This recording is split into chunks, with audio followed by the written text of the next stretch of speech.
Welcome to Monday through Sunday. I'm Logan. I'm Sanam. And I'm Lane. We're best friends, the founders of Blossom Brands, and the hosts of this podcast. We can't wait to take you behind the scenes of running a 7-figure agency with our best friends. We're sharing our mistakes, our lessons learned, and giving you tactical advice to build the career, the business, and the relationships you dream of, and a life you don't need a weekend to escape from. So let's get balanced and let's get down to business. Welcome to the show. Hello, guys, and welcome back to Monday through Sunday. I am so excited to be back in the hot seat with the mic because I've been actually a listener of the podcast for the past 2 weeks, with last week's episode being Lane's birth story, which, might I add, she is just so badass on so many levels. I always knew she was so strong, but hearing all of the firsthand account details from like everything from her prodromal symptoms to everything that she's been through in the past. My best friend is a badass. I love her. I couldn't admire her more. If you haven't listened to the episode, highly recommend checking it out. And then the episode before that, which was Logan's solo episode, covering all things to consider at any life stage when you're about to move. Man, I really wish I had this resource when I was moving. I moved several times from Orange County to LA to Dallas, back to LA. And I feel like if I had that resource before I made those big life changes, I would have definitely been more equipped to do so. So highly recommend checking out those 2 episodes. They're incredible. With that all being said, I'm so excited to be back on the mic. I was in Korea for the past week and it was incredible. So many people ask me, why did you go to Korea? Why did you choose Korea? And quite honestly, my best friend and I chose Korea because we both love skincare. We both love Korean barbecue. And we both are just like interested in traveling. And so we figured that would be a really cool destination to check out. We did a straight flight there, 1 hotel, and then straight flight back. So those types of trips, truly chef's kiss when you're not going from like plane to boat to hotel to this to that. It's just so smooth and wonderful. And while we were out of the hotel for 13 hours each and every day, we didn't feel tired or exhausted. Also, even with the jet lag to be considered, we just felt like it was a perfect balance of exploration, trying new foods, but then also having a bit of relaxation because every single day we had a beauty treatment. I got my color analysis. I am a spring and fall combo. We got facials. I got Botox. We did pretty much everything under the sun you can consider when it comes to beauty treatments. So I feel refreshed, brand new. And might I add, I am addicted to lash lifts now. I got one for the first time. And the way I wake up and look at myself in the mirror and think, wow, I feel so pretty when no makeup on, haven't even done anything to my face yet. The lashes really do make a difference. So lash girlies, I get you. I love you. I'm with you now. All right. Now, for this episode, we'll be covering all things digital marketing. And I'm personally so excited to dive into this specifically because I have this conversation with people that I meet on the street, at networking events, to new prospective clients.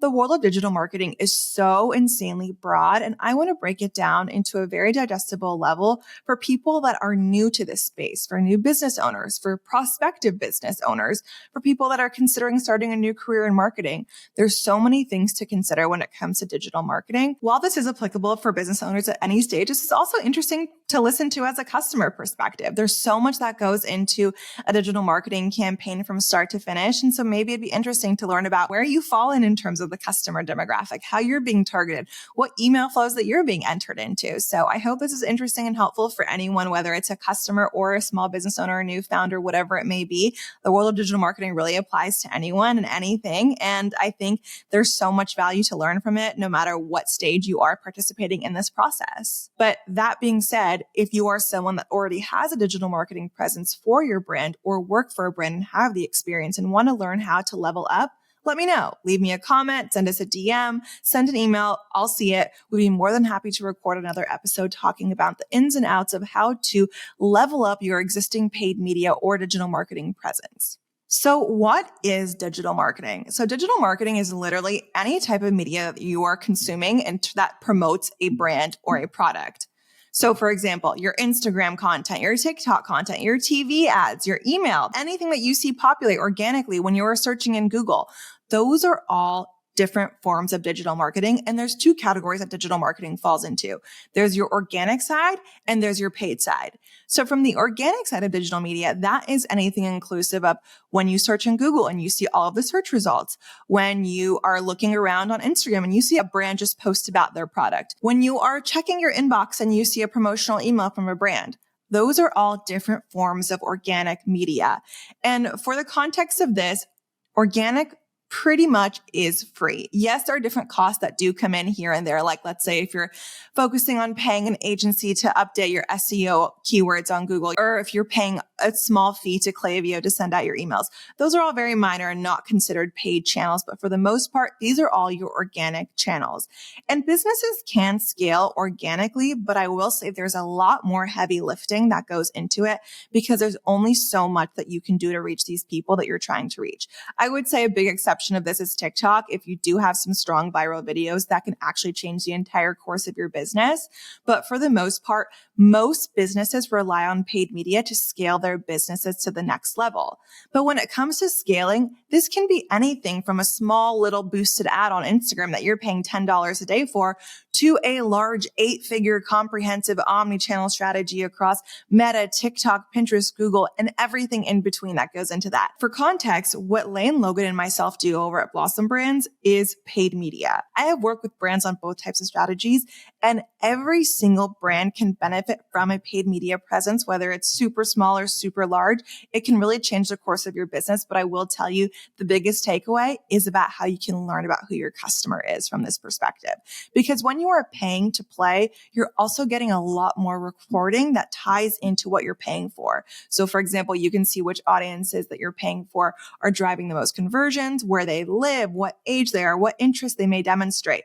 Organic does offer this, but at a way more diluted presence. So you're not able to garner as many learnings that may be able to guide, let's say, how you're doing your next email campaign strategy, what color you want your next packaging to look like. Digital marketing really ties into the overall success of your business when you're really tying in all the channels to work together and capitalize on all the learnings that you're able to garner from your organic and paid channels. Now, taking it back a step to a higher level. So each of the platforms serve a different purpose. And I'm going to name some examples specifically. So for example, your organic social. So think your Instagram presence, what people see when they go look at your Instagram page. That is for nurturing. So all of these new audiences that you're capturing, how are you keeping them engaged and interested in your business? Then it's email. So email is best for retention and education. So retention being once they purchase from your business for the first time, how are you continuing to keep them engaged in terms of purchasing? So we talked about being engaged with your business from the organic social side of things on Instagram, but email has a really strong conversion rate in terms of getting people to continue to purchase from your brand, which is so important. A lot of people think acquiring the new user is hard, but honestly, half the battle is actually maintaining that existing user that has demonstrated interest in your brand or product and setting them up to come back again and purchase. Then it's a channel like TikTok, which is really helpful for awareness. It's primarily video based. It's focused on getting video views. And this platform is so incredibly helpful for driving visibility for any brand. I have discovered so many new brands that I've purchased in the past year from scrolling on my TikTok For You page. Lastly is paid ads. This is where we focus on acquisition. Paid ads just helps in getting your product or brand in the eyes of new customers. So for example, if I want to launch a new business tomorrow, I can pay to make sure the entire state of California knows about my new business. Whereas if I relied on organic tactics, the odds of that happening are slim to none in that short period of a time. However, once you have that audiences, your organic channels then come in to make sure you are driving retention for these new users, you're nurturing them, and you're keeping them interested in your brand. So many businesses neglect the users that have actually demonstrated loyalty, and this is the first thing that I look for when I audit an account of any size, whether this account is spending $1,000 a month or whether this account is spending $10 million a year. I see this problem happening on brands of every single size, and it is so crucial to be able to nurture the audiences that have already demonstrated interest. So for example, promoting a new product to an entirely new audience or to an existing audience. Let's say you have a brand new product that you're so excited to be able to push out into the world. You need to make sure that you have all these channels working together to be able to then find the new audiences that appeal to this product, retain the audiences that have already purchased from you, but then educate them about your new product line, and then continuing nurturing the people that are visiting your Instagram to learn more about this new product or product category to maintain the interest and ultimately drive these users down the path funnel to purchase. Now let's transition into talking about how digital marketing can help your business and how you can start capitalizing on it. I have this exact conversation with most of the founders that I talk to, and majority of the time, a lot of businesses aren't set up in terms of their actual site quality before they get started in any type of digital marketing, whether it's organic or paid, because both are an investment. Organic is a big time investment and paid is obviously a monetary investment. So you want to make sure when you are sending people to your site, whether it's taking the time to post organically or investing in a paid ad, that your site is in a place to be able to nurture the audiences that you are trying to reach. Because let's say, for example, that if I land on a website for the first time, I get a bad impression, it would take a lot more effort to get me back to that website. Whereas on the contrary, if you took the time to optimize your website, set up the site properly, and then I come for the first time, there is a high likelihood that I'm going to come back. Or even if I'm not interested, coming back is still a lot easier of experience than it was if it was that first situation that we just talked about. So first thing to consider is mobile site design.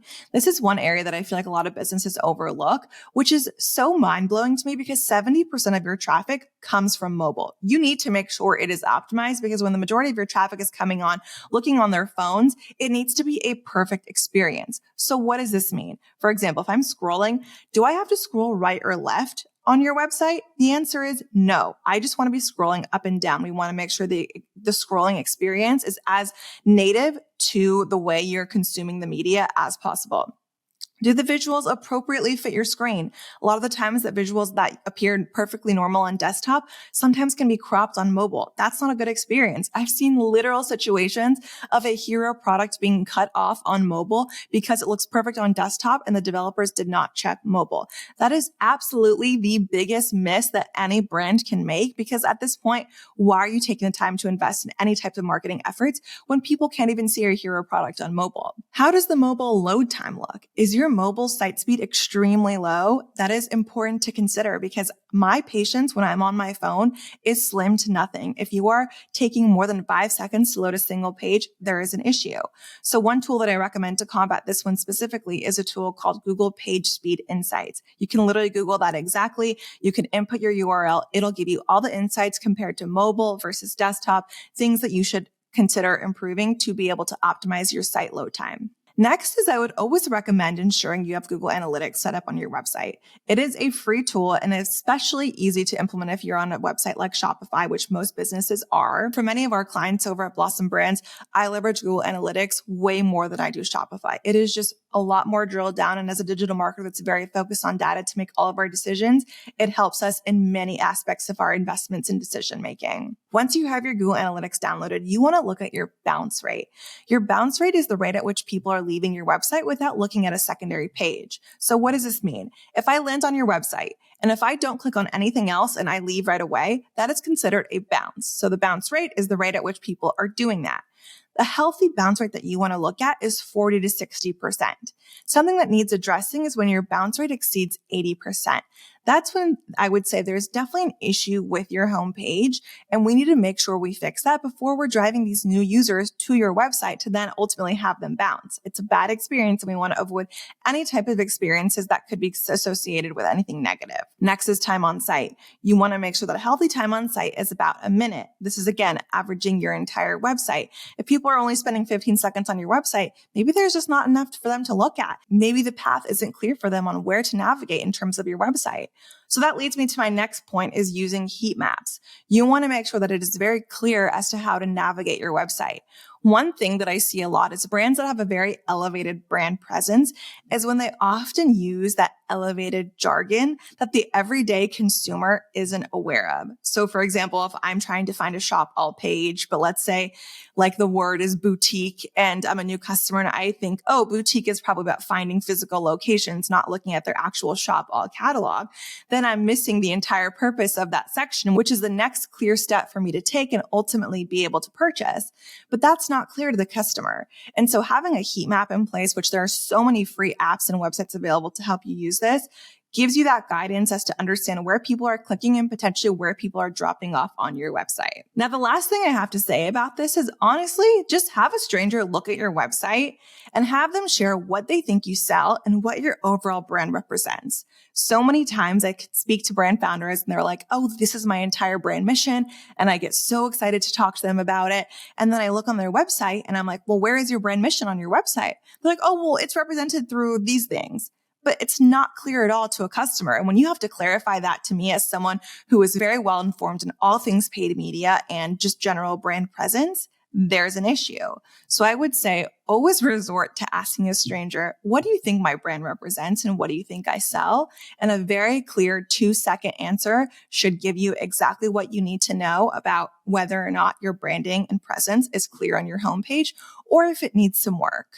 So now that our website is in place, how can digital marketing help our business from here? So for example, if I have a new product that I want to promote, whether it's to my existing audience and to my entirely new audience, I would leverage all the digital marketing channels that we discussed, making sure that I invest in paid to be able to reach all the new audiences that I'm very interested in reaching, making sure all of my existing audiences are aware of my new product that I'm launching in email, making sure that anyone that's coming to my Instagram profile, whether they're an existing follower or someone new coming from a reel that I posted, are aware of my new collection and my new product that I'm pushing.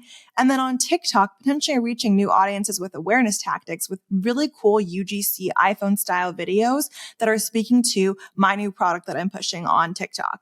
This is a whole myriad of ways that you can promote your product across a variety of digital marketing channels that we discussed, from the paid perspective, from the organic perspective. Now, getting started with actually setting up these channels. These are the exact conversations I have with all the founders that I talk to, whether I meet them on the street or if I'm talking to them as a prospective client from Blossom Brands. Let me dive into organic first. Number one is email. You want to make sure you have a variety of email flows set up. So what is an email flow? So an email flow is a series of emails that a customer would receive based on conducting specific actions. So for example, if I sign up for a percentage off discount for my first purchase on your website, then I should be entered into a welcome series flow.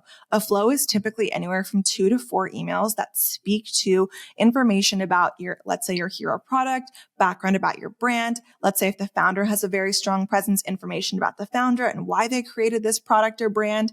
It's a very educative experience that takes a user from point A to point Z, which is the first email in the flow, to the last email in the flow. Ideally, this would then be able to get them to purchase within the first or second email of that flow, and then they'd be entered into the post-purchase flow. So once someone has purchased a product, what communication are they receiving after the fact? This can't be neglected because this is the retention that we're talking about that email is so good at. We want to make sure that as soon as someone purchases a product, let's say a founder emails them thanking them for their purchase and that it's a small business and it means the absolute world to them to receive their support. Then maybe in 20 days, let's say that's a good amount of time. Let's say if it's a small deluxe sample of a skincare product, and then by then the user would have a good understanding of what that product has done for their skin. Maybe I'll incentivize them to leave a review on our website. And if they leave a review in exchange for maybe a percentage off their next order. Or let's say in 30 days, once the user has run out of their product indefinitely, let's reach back out and see, do they need a refill of that product? Let's make it an easy 2-click experience for them to be able to check out on the website from the email and be able to secure the next purchase. So this is a post-purchase flow. So we went from welcome to post-purchase, but in between, there's also just general cart abandonment flows. If I added a product to cart and I left the website not making a purchase, then I would receive an email reminding me of what product I left in my cart, potentially incentivizing me to close out that purchase, whether that's products are selling out fast, we only have a few more left in inventory, or again, another discount really incentivizing me to close that purchase loop. There are a variety of flows to set up, but I would say the cart abandonment, the welcome, and the post-purchase are the most important flows to be able to set up. And again, each flow should have about 2 to 4 emails within to be able to make sure you're nurturing this audience. Next is TikTok. I feel like, again, a lot of brands, specifically new founders, always say they don't have the bandwidth to be able to post on TikTok. And I understand that. It is a lot of work. But if you have the bandwidth to post reels on Instagram, you have the bandwidth to post videos on TikTok, because a lot of the times you can repurpose the same content on all the different platforms, whether it's Pinterest idea pins, Instagram reels, TikTok videos. They all have the same type of content, and don't make it harder on yourself.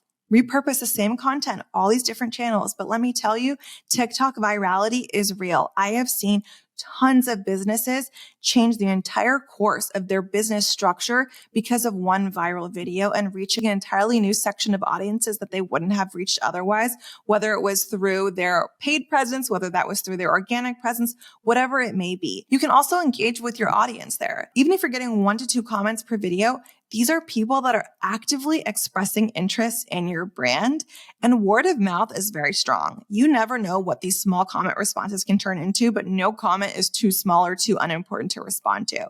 So my advice to every single brand founder, maintain a presence on TikTok. It can change your business. And even if you're not going viral, if you're reaching the right audience, it can do exactly what you need it to do for you. Then the next is the nurturing piece. So that is posting organically on platforms like Instagram.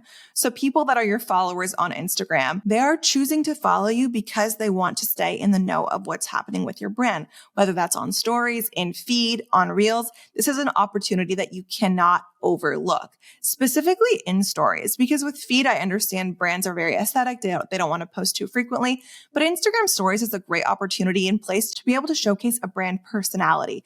I love following brands where the marketing coordinator or the founder, anyone that's involved with the brand is taking over stories for a day. I think it's so entertaining to watch. I'm personally also just very interested in seeing what's happening in people's lives.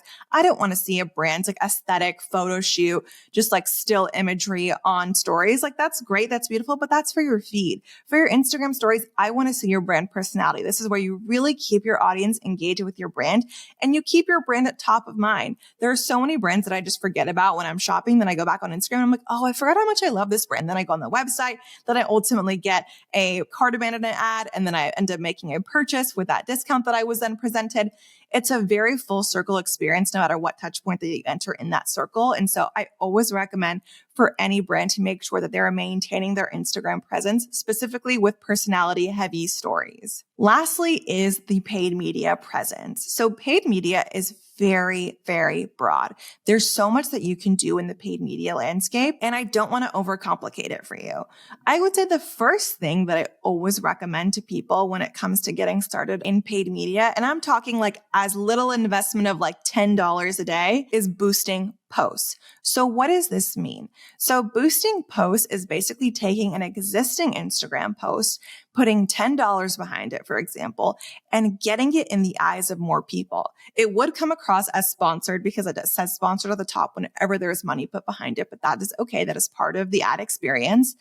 But it helps get your post in the eyes of new people that can ultimately drive more engagement on that post, whether that's likes or comments or follows to your profile. It's a very low risk way of dipping your toes into paid media because I get it.